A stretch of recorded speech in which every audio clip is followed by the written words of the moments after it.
Right now you're listening to a fully mic'd drum kit consisting of about 9 to 10 microphones. But now only listen to the knee mic on the drum kit. Now if I mute the knee mic, see what the other drum mics sound like without it. Now here's the knee mic added in. To me, the knee mic is adding a lot of depth, punch, and character to the drum sound. It helps out the boring sounding close mics and makes the drums sound more exciting. That's why this microphone has become one of my favorites when I'm recording drums. It's also quickly become a favorite for music producers, audio engineers, and drummers working at home or their home studios. And just to be clear, I'm not talking about a specific type of microphone. I'm talking about a microphone position and where it is on the drum kit. And it's called the knee mic. It can also be called the wurst mic, the crotch mic, center kit mic, or the mic. I didn't make it up.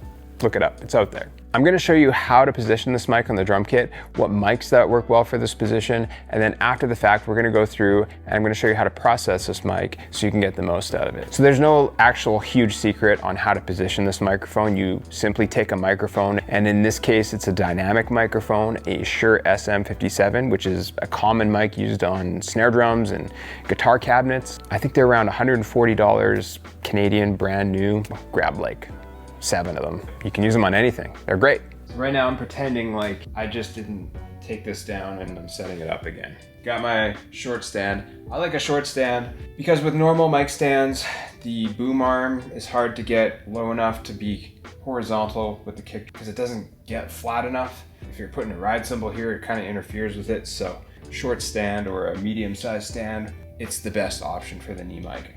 Get your microphone of choice, in this case, SM57, 3 finger widths off the hoop of the bass drum, just peeking over the hoop, gonna wrap it around once, all set up. Here's the angle of attack if you're interested. That's what we're looking like. So how you position this mic, you usually come in at an angle, pointed at the snare drum between the 2 toms. It's about 2 inches off the shell of the bass drum in terms of height.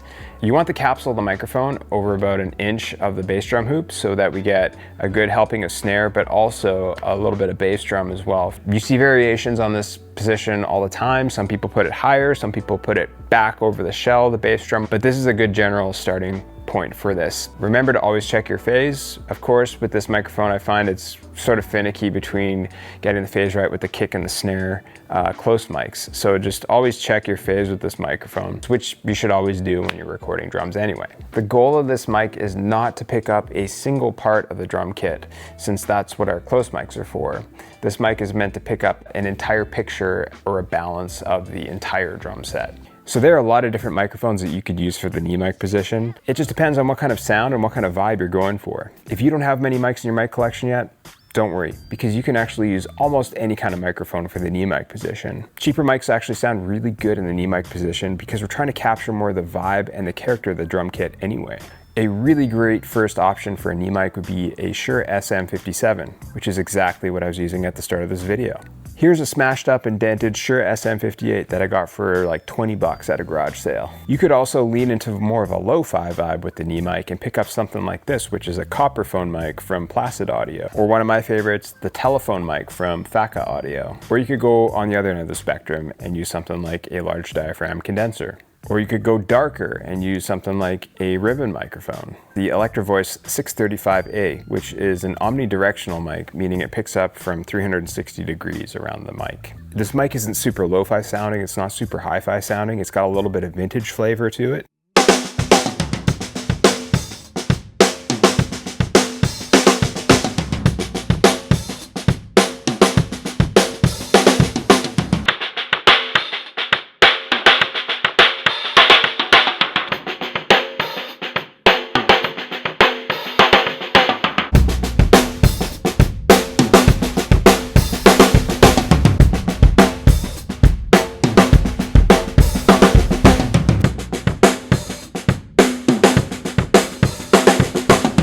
So if you get this mic positioned well on your drum kit, you're left with a really cool sound that you actually can't replicate with your close mics.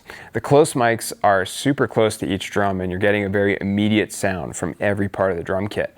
But this microphone is sitting right in the middle. It's not really close to any part of the drum kit, so you're getting more air and resonance from the whole drum kit. You'll see this mic be used in quite a few ways. Say you want more depth and thickness out of your drums. You would put a compressor on this and you would crush it, and then you'd blend that signal in slightly with your clean mix.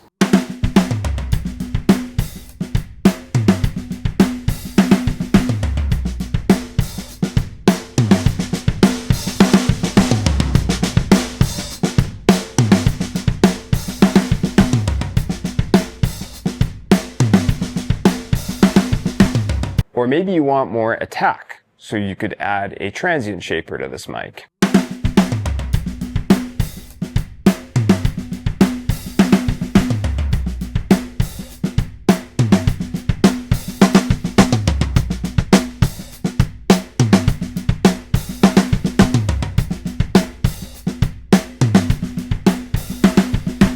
Add distortion for some grit and dirt.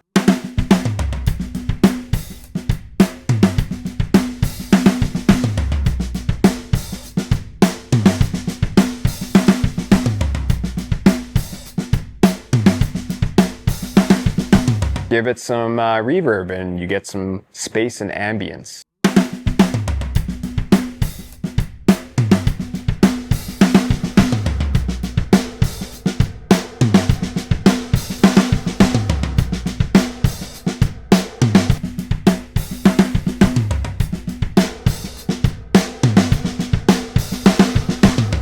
I think if you start using this mic and mixing it in with your close mics a little bit, and experimenting with that, and you know, when people hear your drums, I think they're gonna notice. You know, everybody knows the sound of close mics and they sound kind of boring and like sterile, but if you start using that, like, people are gonna like, you know, something's going on here with these drums. Like there's something extra going on. It's like kind of like a secret sauce that you can add in once in a while. A lot of times I like using the knee mic as the main mic in my drum mix, maybe using the close mics as sort of the fill-in mics, you know, just bring them in a little bit to help out the sound.